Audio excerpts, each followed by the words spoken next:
तो हेलो दोस्तों, जैसा कि आप देख रहे हैं सुबह के 4 बज चुके हैं और आज हम लोग चलेंगे एक बहुत ही अच्छे सफ़र पे। यहाँ से अपने घर से माँ पीताम्बरा देवी शक्तिपीठ दतिया के लिए। तो बिना देर किए हुए तैयार होते हैं और चलते हैं। तो अपना गेटअप तो रेडी हो गया है और हम लोग चलेंगे नीचे, अपनी गाड़ी को लेंगे और फिर चलते हैं लंबे ट्रिप पे।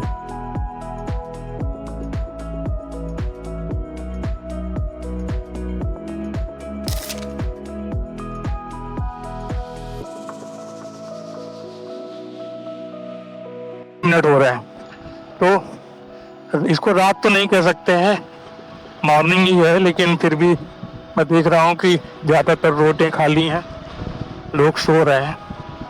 ठंड थोड़ी कम हुई है लेकिन अभी उतनी कम नहीं हुई है कि लोग घर से बाहर निकल के टहलें। तो अपने को तो भाई मॉर्निंग में ही निकलना था, क्योंकि कोशिश ये है कि दोपहर तक हम लोग पहुँच जाएं। चलिए मिलते हैं अभी। तो अभी हम आ गए हैं बाईपास पे। ये तो नेशनल हाईवे है भाई। ये इसी नेशनल हाईवे पे चलते हुए हम लोगों को अपनी डेस्टिनेशन तक जाना है। काफ़ी दूर तक ये डेस्टिनेशन है और जैसा कि दिखा रहा है कि आई थिंक हमको इस नेशनल हाईवे पे अभी तो ये कम दिखा रहा है, 9.5 किलोमीटर दिखा रहा है कि 9.5 किलोमीटर नेशनल हाईवे पे चलना है, लेकिन ये नेशनल हाईवे बहुत लंबा है और इसी नेशनल हाईवे से होते हुए हमें उरई से झांसी होते हुए अपनी डेस्टिनेशन तक पहुंचना होगा। और ये गूगल मैप है, तो गूगल मैप तो कुछ भी दिखा सकता है, ज़्यादा इसका भरोसा नहीं करना चाहिए, लेकिन अब भाई इसके बिना काम भी नहीं चलता है, तो इसलिए इसको फॉलो करना भी ज़रूरी है। अभी पेट्रोल पंप आ गया है, तो पहले इनका पेट फुल किया जाए और उसके बाद चला जाएगा आगे। तो फाइनली हम लोग पहुंच रहे हैं पेट्रोल पंप में। यहाँ यार कोई दिख तो रहा नहीं है, हॉर्न बजाया जाएगा तब कोई दिखेगा। भाई कोई आ जाओ यार, किधर आना है, किधर आना है, इधर आना है। खुराक तो मिल गई है, उसका पेट तो भर गया है। प्रॉब्लम ये होती है यार कि पेट्रोल भराते समय ना सारा सेटअप हटाना पड़ता है। टंकी के ऊपर ये टैंक बैग रखा है, इसको हटाना पड़ता है, ग्लव्स उतारने पड़ते हैं, मतलब कुल मिला के एक झमेला ही है। सब कुछ हटाओ, उसके बाद फिर से लगाओ। अभी हुआ ये था ना कि मैं पेट्रोल डला रहा था, तो अचानक से ये हेलमेट के माउंट से कैमरा भी पता नहीं कैसे अचानक से हट गया, वो बिल्कुल लटकने लगा नीचे को। ये तो अच्छा हुआ कि मेरा ध्यान चला गया और साथ में कैमरे के साथ में इसका माइक की लीड अटैच थी, जिसके कारण ये कैमरा नीचे नहीं गिरा, ये लटक गया। अगर ये नीचे गिर जाता तो यार अच्छा खासा अभी स्टार्टिंग में ही नुकसान हो जाता। यार जो बचना होता है बच जाता है, जो होना होता है, जो खोना होता है वो हो जाता है। तो अब हम लोग नेशनल हाईवे पर हैं और एक लंबा सफ़र अभी अपने को पूरा करना है, 221 किलोमीटर 4 घंटे 8 मिनट में। पेट्रोल कंप्लीट है गाड़ी में और हाईवे में है हम लोग, तो अभी सीधा बिना रुके चलना है। हाँ, और 50 किलोमीटर पे हम लोग रुकेंगे। अभी जो है, अभी हम लोगों ने 5 किलोमीटर का ही सफ़र किया है। 50 किलोमीटर के सफ़र के बाद हम लोग 15 मिनट का रेस्ट लेंगे। हम लोग क्या, मैं लूँगा, आप लोग मेरे साथ चल रहे हैं इसलिए मैं हम लोग बोल देता हूँ। तो A few moments later.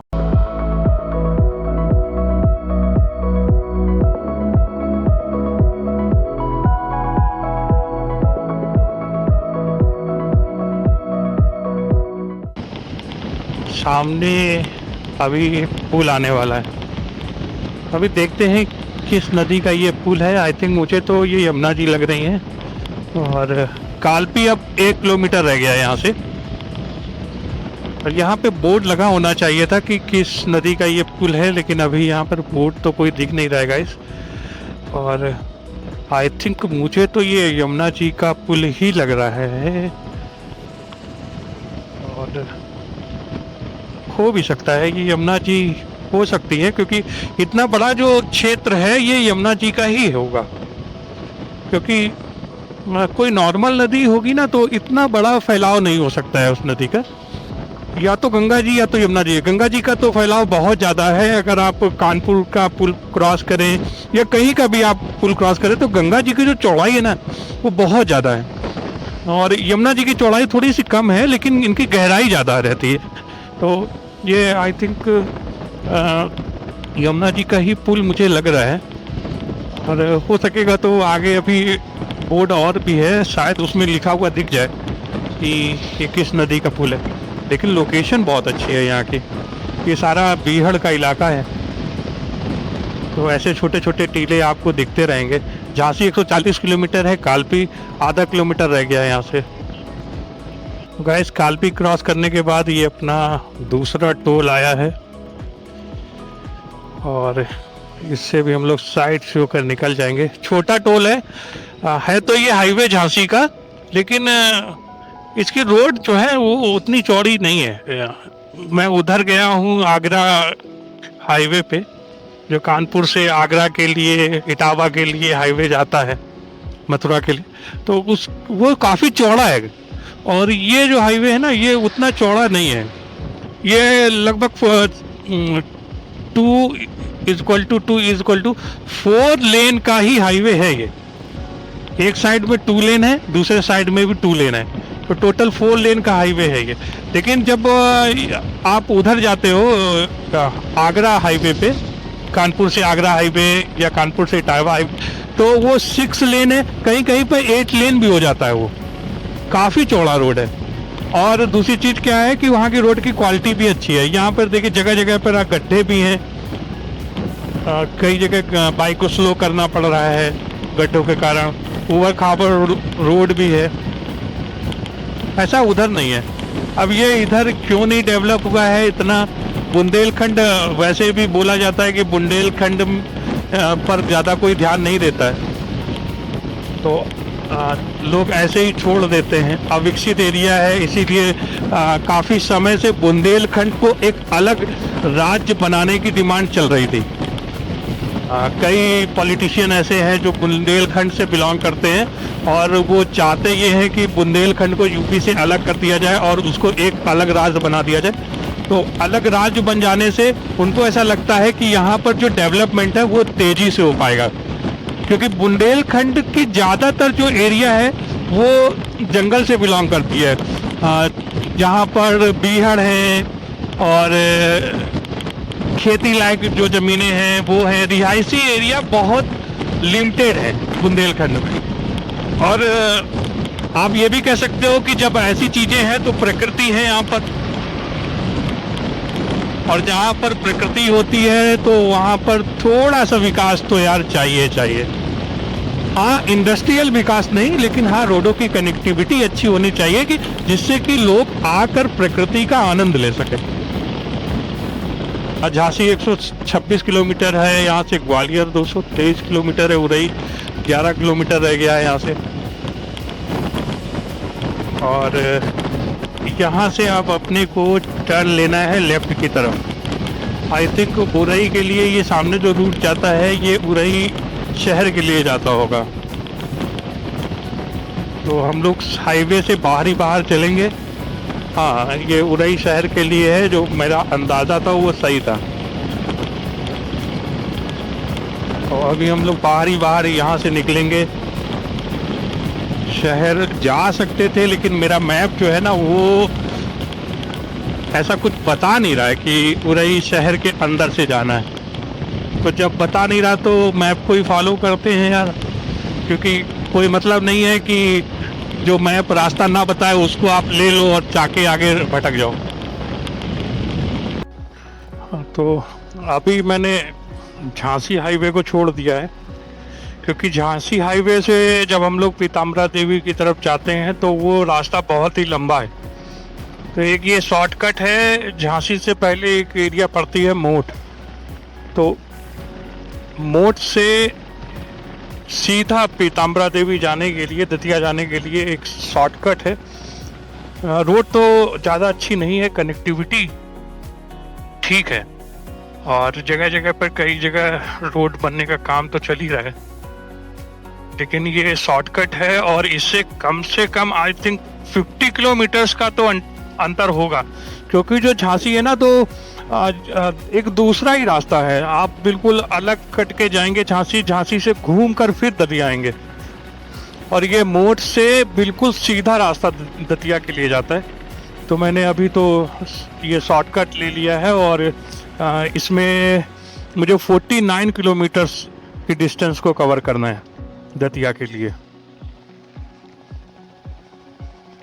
तो आई थिंक अगर ये थोड़ी सी रोड क्लियर होगी तो ज़्यादा से ज़्यादा 1 घंटे में मैं दतिया पहुंच जाऊंगा। तो अभी हम लोग द्वार पे पहुंच गए हैं यमुना जी के।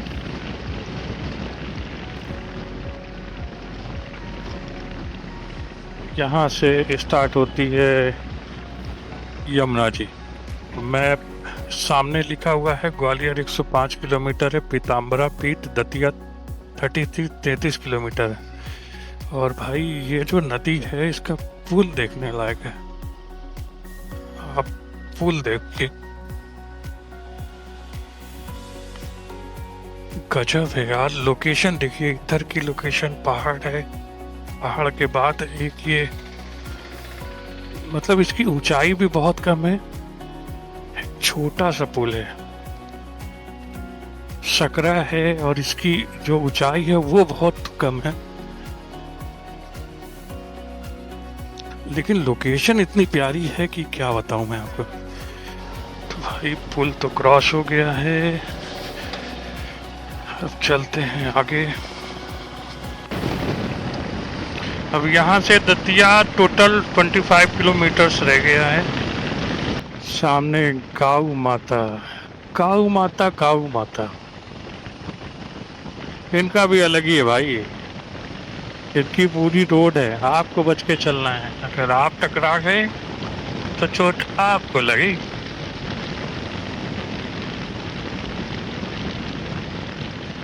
सामने यार पहाड़ कितना अच्छा लग रहा है ये, और लोकेशन इतनी मस्त, क्या बताऊं।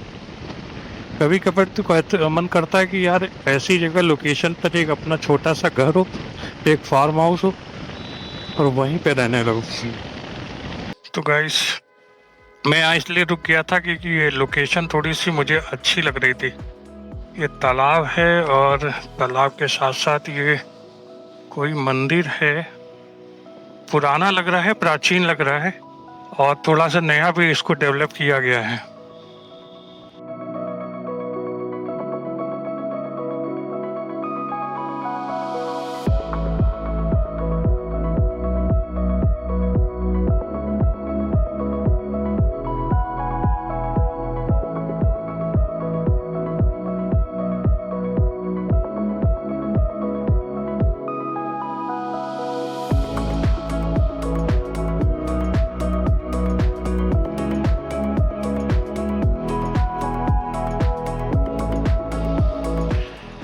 अच्छा, इसका नाम राजबाग मुक्ति धाम।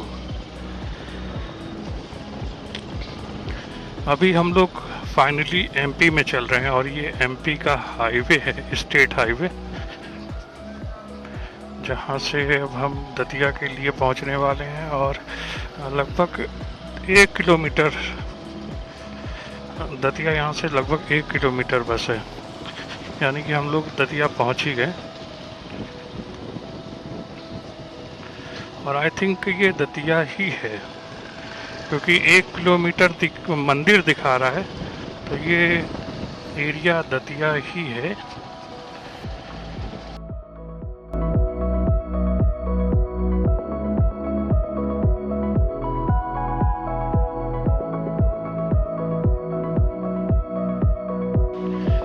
300 मीटर के बाद एक लेफ़्ट टर्न लेना है और जैसे ही लेफ़्ट टर्न होगा मंदिर आ जाएगा।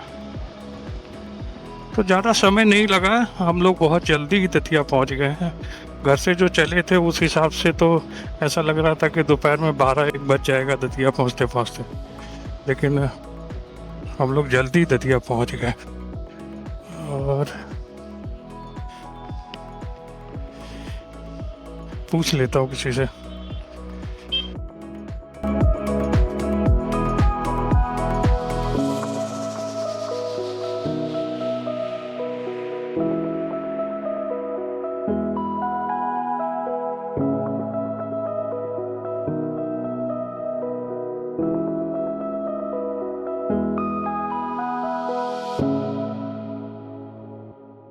A few moments later. तो अभी मुझे दर्शन तो हो गए हैं और अब मैं घर के लिए वापस निकल चला हूँ। दर्शन बहुत अच्छे हुए थे, मंदिर में ज़्यादा भीड़ नहीं थी, लेकिन बस प्रॉब्लम बस इतनी सी थी कि मंदिर में अंदर जाने से पहले ही मेरे दोनों मोबाइल्स जमा करा लिए गए। अंदर मोबाइल ले जाना अलाउ नहीं है, तो अंदर की किसी भी तरह की कोई भी पिक्स या वीडियो मैं नहीं बना पाया। बाहर निकलने के बाद मैंने एक वीडियो छोटा सा बनाया है। तो अफसोस ये रहा कि मंदिर के अंदर का कोई भी वीडियो या कोई भी फ़ोटो मैं नहीं बना पाया, लेकिन हाँ ये है कि दर्शन हो चुके हैं, तो वो तो अंदर से जो शांति मिलती है वो तो है ही। और मंदिर के अंदर की जो पॉजिटिव एनर्जी थी ना, वो कमाल की थी। मतलब मंदिर के अंदर जाते ही शरीर एकदम से रिलैक्स ऐसा हो गया और ऐसा लगा कि जैसे जाके वहाँ पे कुछ देर के लिए बैठ जाऊं। तो मैं थोड़ी देर वहाँ पे बैठा भी रहा।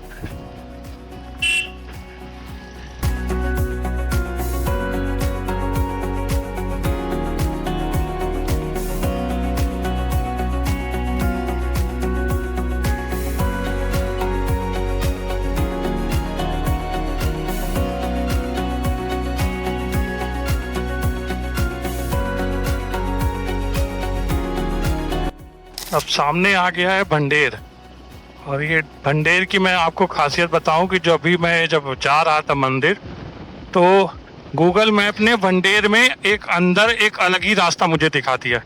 वो पता नहीं कौन सी गलियों से कहाँ से होते हुए मुझे लेके गया था।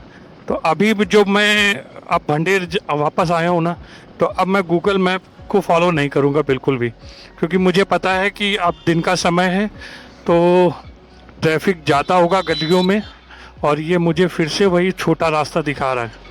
तो मैं ये छोटा रास्ता ना लेके थोड़ा सा लंबा रास्ता लूँगा। तो अभी मैं यहाँ से लूँगा लेफ़्ट, क्योंकि अगर मैं राइट लेके सीधा निकलूँगा तो ये फिर से गली में घुसेड़ देगा मुझे। तो अभी मैं यहाँ से लेता हूँ लेफ़्ट। ये थोड़ी सी रास्ता ठीक है, चौड़ी है, और यहाँ से फिर मोड़ के लिए अब मुझे फिर से दिखाने लगा है जाने के लिए रास्ता। उसी को फॉलो करूँगा कि अब राइट में एक टर्न होगा, उसी से मुड़ के मुझे मोट वाला रास्ता मिल जाएगा। तो राइट में अब ये जेसीबी निकले तो फिर देखता हूँ टर्न कहीं राइट में है कि नहीं है। ये टर्न है आई थिंक, तो यहीं से ले लूँ क्या टर्न।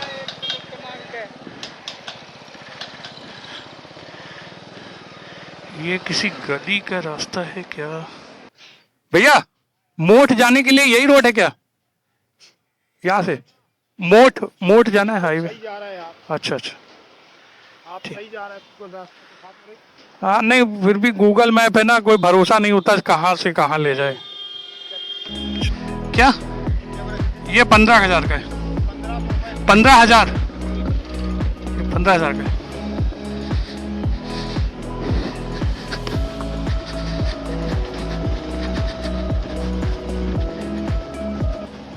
फिर से गली में घुस गए हैं। वाकई में मोट जाने के लिए जो रास्ता है ना, वो चौड़ा रास्ता है नहीं यहाँ से, तो अपने को गली गली होते हुए ही जाना है। तो फाइनली मैं फिर से आ गया हूँ कानपुर झांसी हाईवे पर। ये सामने कानपुर झांसी हाईवे है मोड़ पीछे निकल छूट गया है और अब यहाँ से लेफ्ट टर्न होने के बाद सीधा कानपुर के लिए ये हाईवे है, हाईवे नंबर NH27।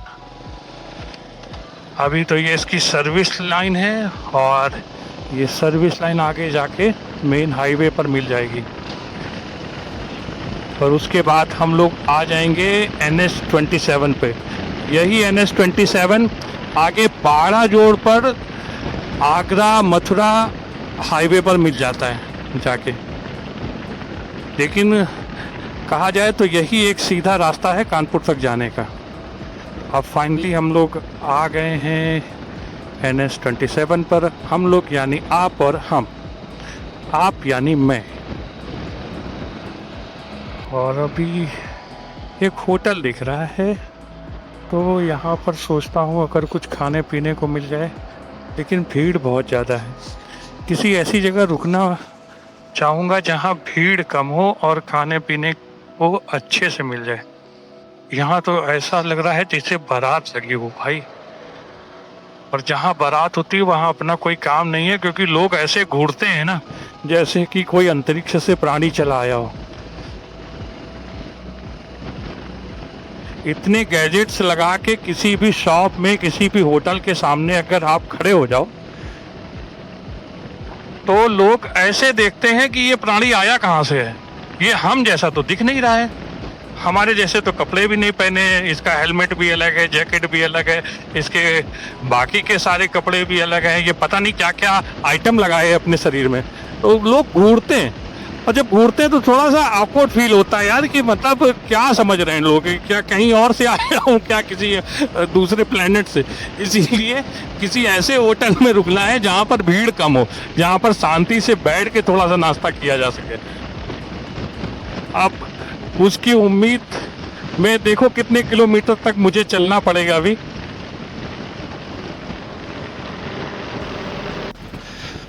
तो फाइनली अब हम लोग, ये आ गया है दिल्ली कानपुर हाईवे। अब हम लोगों ने कानपुर दिल्ली हाईवे को टच कर लिया है।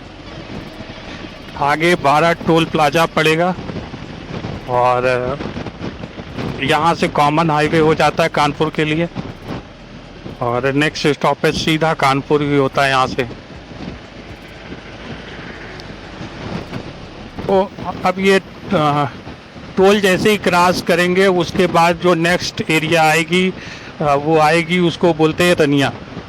रनिया कानपुर के आउटसाइड का एरिया है जहाँ पर सारी इंडस्ट्रीज लगी हुई है, इंडस्ट्रियल एरिया रनिया बोला जाता है।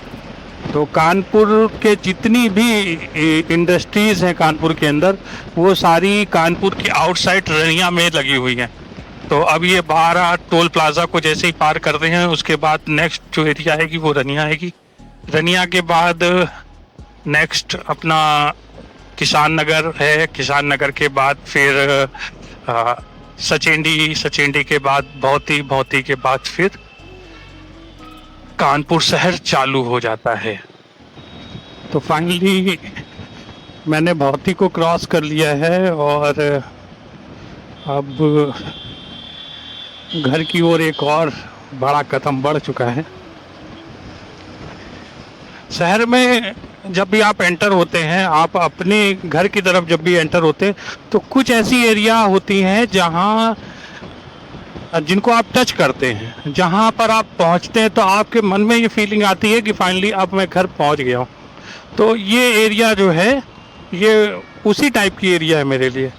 ये कानपुर शहर का आउटसाइड है, भौती इसका नाम है, लेकिन जब मैं इसको टच कर लेता हूँ तो मेरे दिल में ये फीलिंग आ जाती है कि हाँ फाइनली मैं अब अपने घर पहुँच गया हूँ।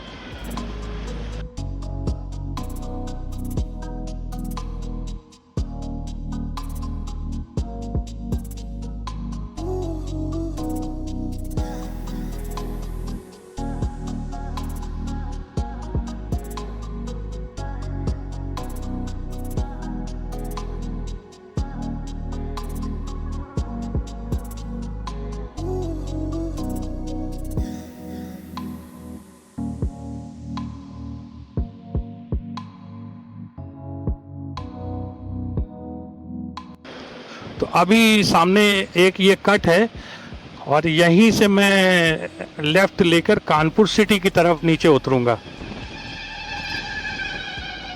और ये इधर वाला जो राइट साइड वाला हाईवे है ये आपको ऊपर ही ऊपर लेके कानपुर के दूसरी छोर पर उतारेगा जाके। तो फाइनली अब मैं ये कानपुर शहर की तरफ एंटर हो चुका हूँ और अब मैं अपना वीडियो यहीं पर समाप्त करता हूँ। अगर आपको ये वीडियो अच्छा लगा हो तो लाइक करिए, शेयर करिए और कमेंट करिए कि अगली ट्रिप मैं कहाँ की करूँ आपके साथ। तो मिलते हैं फिर अगली ट्रिप में।